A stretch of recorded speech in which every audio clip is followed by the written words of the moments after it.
আপনি যদি হিন্দু হয়ে থাকেন, এই ভিডিওটি দেখলে রোজা রাখতে বাধ্য হবেন। রোজা আপনার শরীরে এত উপকার করে যে সারা বছর আপনার শরীরকে রোগমুক্ত রাখতে বাধ্য করে। আল্লাহ পাক তার বান্দাকে মঙ্গলের জন্যই 1 মাস রোজা রাখার নিয়ম করে দিয়েছেন। রোজা রাখলে আপনার কি কি উপকার হবে তা আধুনিক বিজ্ঞান প্রমাণ করে দিয়েছে, যার ফলে আপনার শরীরের ক্ষতিকারক কোষগুলো ধ্বংস হয়ে যাবে। রোজা রাখলে আপনার শরীরের দুর্বল কোষগুলো সতেজ হয়ে যাবে। বড় বড় বিজ্ঞানীরা রোজা নিয়ে গবেষণা করে অনেক তথ্য জানতে পেরেছেন। তারা মেনে নিয়েছেন আল্লাহ বছরে 1 মাস কেন মানুষকে রোজা রাখার নির্দেশ দিয়েছেন। রোজার ফলে আপনার শরীরে মরণব্যাধি কোনো রোগও জন্ম নেবে না। 11 মাস খাওয়ার ফলে আপনার শরীরের যে সকল ভাইরাস জন্ম নিয়েছে তা 1 মাস রোজার ফলে ধ্বংস হয়ে যাবে।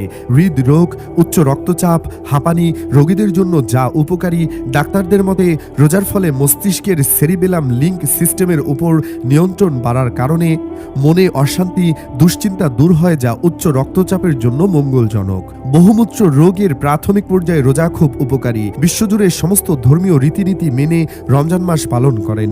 মুসলমানরা ধর্মীয় সম্প্রীতির উদাহরণও বটে। পুরো 1 মাস সকাল থেকে সন্ধ্যা পর্যন্ত খালি পেটে থাকার ধর্মীয় গুরুত্ব রয়েছে। এই সঙ্গে রয়েছে স্বাস্থ্য উপকারিতাও। বিশেষজ্ঞরা বলছেন রোজায় রয়েছে অনেকগুলো স্বাস্থ্য উপকারিতাও। এটি শরীর ও মনকে সুস্থ রাখে। চলুন জেনে নেওয়া যাক রোজা রাখলে শরীরের যেসব উপকার হয়।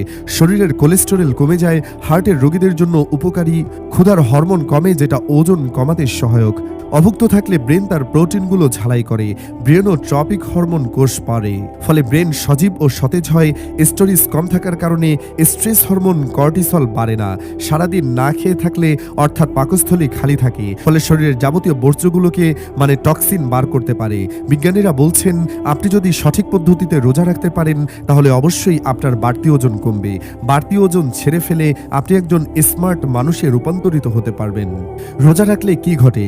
শরীরে দীর্ঘ সময় পাকস্থলী খালি থাকায় নানা ধরনের প্রক্রিয়ার মধ্য দিয়ে যায়। শরীর ধাপে ধাপে সেটি কিভাবে কি হয় তার প্রতিবেদন তুলে ধরেছেন সুস্থতা নিয়ে কাজ করার ওয়েবসাইট mindbdgreen.com।